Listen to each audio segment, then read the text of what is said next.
Looking for a simple and healthy one-pan meal, these chicken thighs with a pomegranate glaze is one of my absolute favorite recipes, and it's so easy to make.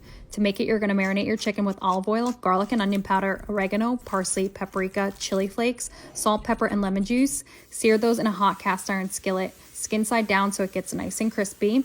Pour over the chicken broth and a mixture of balsamic and honey over top and bake that in the oven for 15 to 20 minutes. Once the chicken is done, you'll finish it off with sliced pomegranates and the juices from the chicken, and I promise you this is going to be a go-to recipe in your house.